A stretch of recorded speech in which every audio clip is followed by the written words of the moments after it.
let's make another one of these. But bigger and better.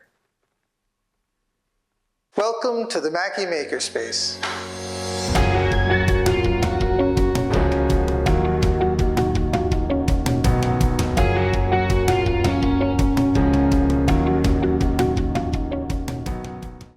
Hi, I'm Brother Bob Macke. I'm the curator of meteorites at the Vatican Observatory.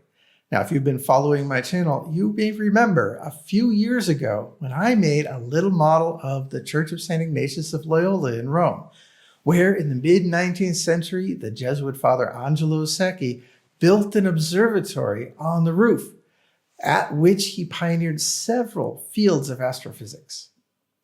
And at the time, I said something like this.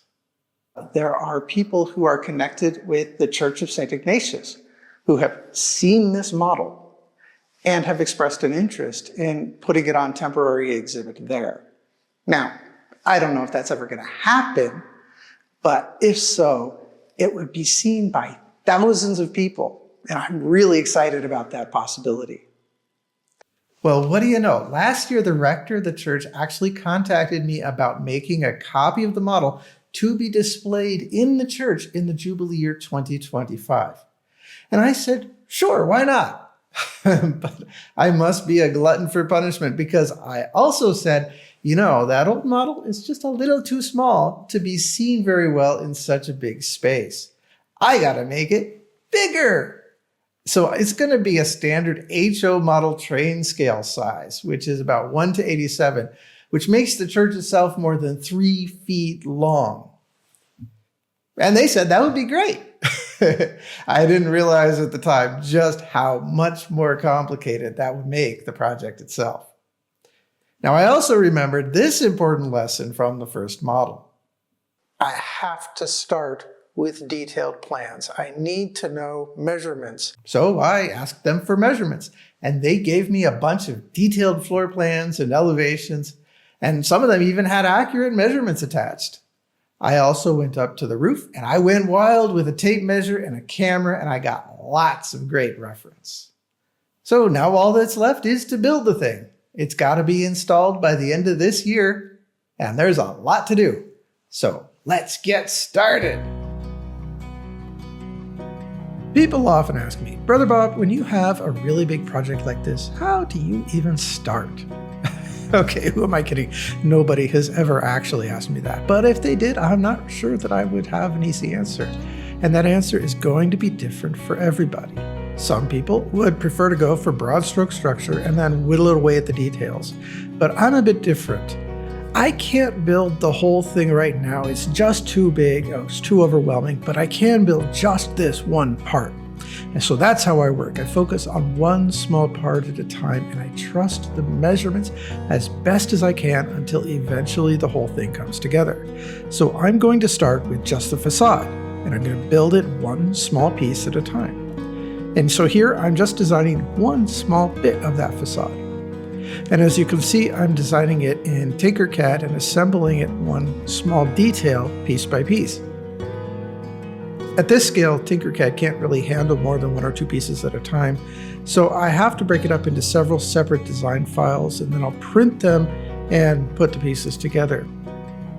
But does it all fit together?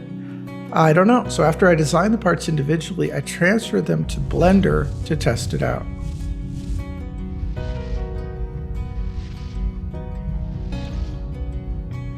Looks pretty good. So now to print. I limited the size of each piece to fit on my print bed at the Prusa printer. This piece is just the central peak of the facade. If you remember the original model that I made a few years ago, there were only a few pieces and they could all fit on my work mat.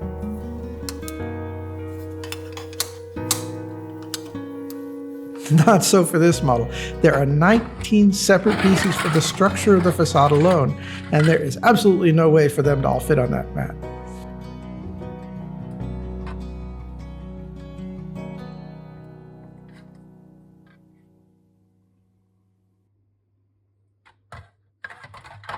But wait, there's more.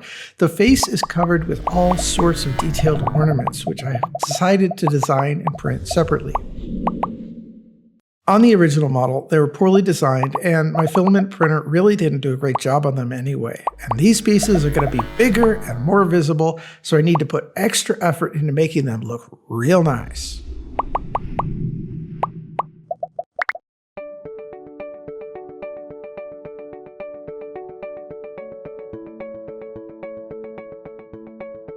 Now, things like these capitals are far too complex and fancy to do up in Tinkercad, so I thought maybe I would try my hand at sculpting with clay.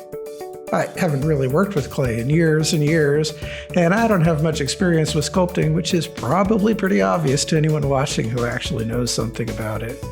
But, you can't get good at new skills unless you start bad. Sometimes you just have to jump right in. But maybe starting on a big commission wasn't the best idea. On the other hand, I got to make a really big mess. Fun. Of course, that also means I had to clean it up afterwards, but that's why I did all the clay work on a silicone mat. There's a lot of symmetry in the capitals, so I just sculpted one side. I also made it about 5 times bigger than the model to make it easier to work with. And wouldn't you know it, but even clay needs a bit of sanding. The next step is to put the sculpture in the Meteorite Lab's laser scanner.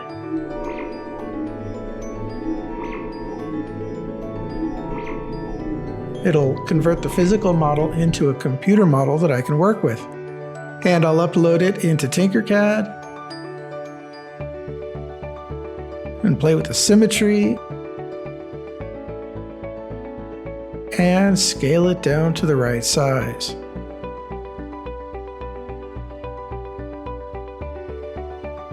The filament printer can't reproduce detail well enough to do this piece justice, but luckily I have added a resin printer to my toolkit. It's a real game changer. Look at that.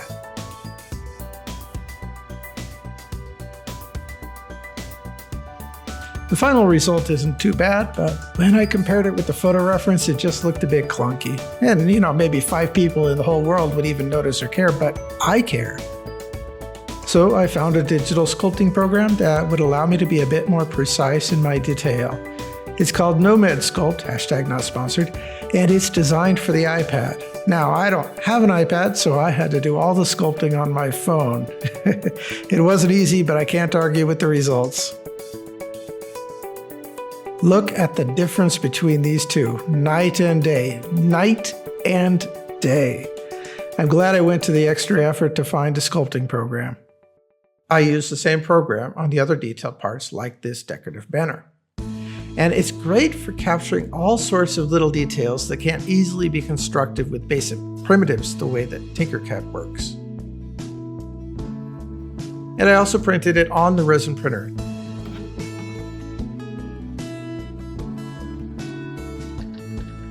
The great thing about printing in resin is that I can print a whole bunch of parts at the same time, and it takes just as long as making just one piece.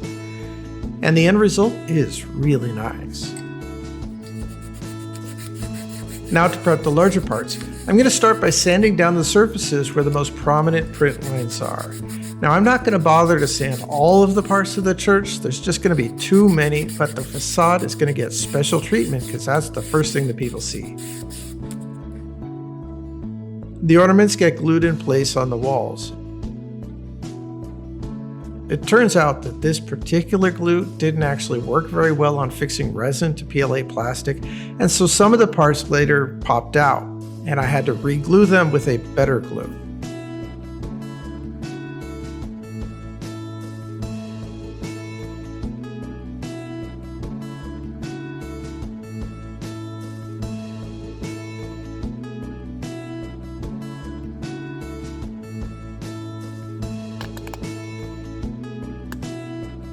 I spent a lot of time designing this one little piece, and you barely see it once it's glued onto the door frame, but it just wouldn't be complete without it.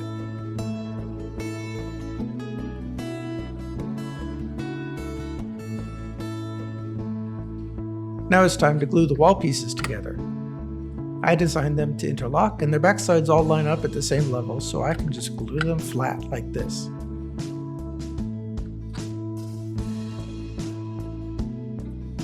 All but this last piece. The corner wraps around a little ways. Oops, it doesn't lay flat. Ah! What can you do? So I applied my rocket scientist big brain to move the whole thing over to the edge of a nice flat table. Now the corner part can lean over the edge and the rest still lays flat. Super genius. While I've got it here, I'll attach the front steps.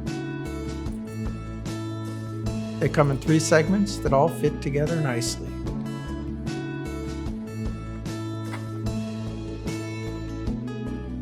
Moving up the facade, the next level has an inscription of the dedication that reads in Latin to Saint Ignatius, founder of the Society of Jesus, by Ludovico Cardinal Ludovisi, Vice Chancellor of the Holy Roman Church, 1626.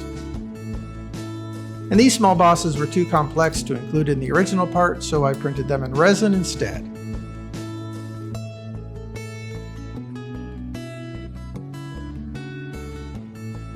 I also printed roof tiles in resin. On the original model, I used some stamped sheets, but they didn't actually have the right tile pattern. And now to attach this level, I've been careful to include alignment tabs like these when designing the parts. So hopefully everything lines up super easy.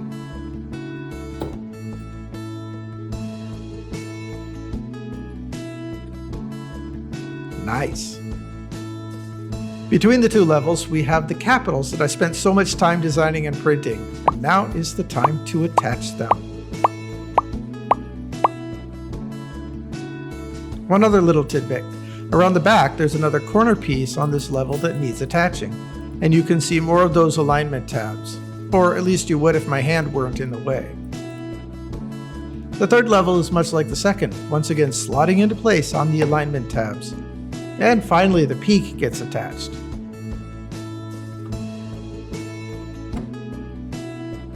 Let's put on a few more capitals.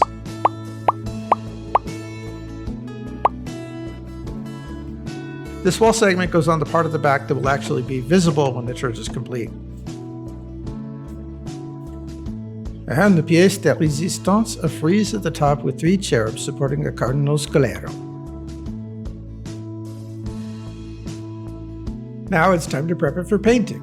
Normally I would wait until the whole thing is done before I go into this finishing work, but for the facade I really wanted to get a sense of how it all comes together. So to begin with, I'll fill in some of the gaps with putty. And putty will also help smooth out the print lines and the other ugly bits.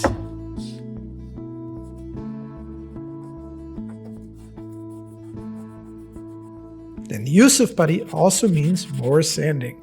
Gotta sand it all smooth. After the putty, I spray the whole thing with white primer.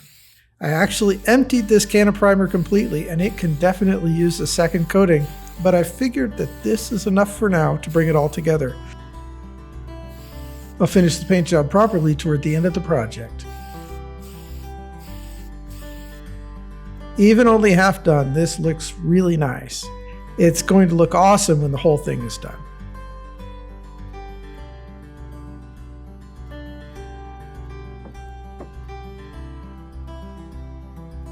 There is one other bit that I just couldn't help but finish off. I printed these doors in resin and primed them in gray, but I've just got to paint them. I'm starting with a green base coat, which will be darkened with a wash afterwards, and I did that part off camera. And for the final touch, I dry brushed the highlights in brown as though the paint were worn away to expose the wood underneath. And I printed this window in clear resin, and I'm painting the bars in silver. Light is going to shine through and it'll look really nice.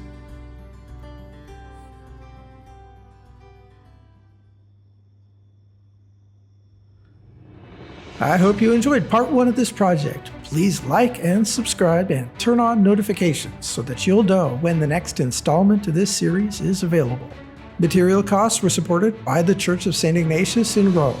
There is a link to the church in the description. I used the resources and tools of the Vatican Observatory. The purpose of the Vatican Observatory is to be a sign to the world of the compatibility of faith and science, and of the Church's support of science, and it could use your support.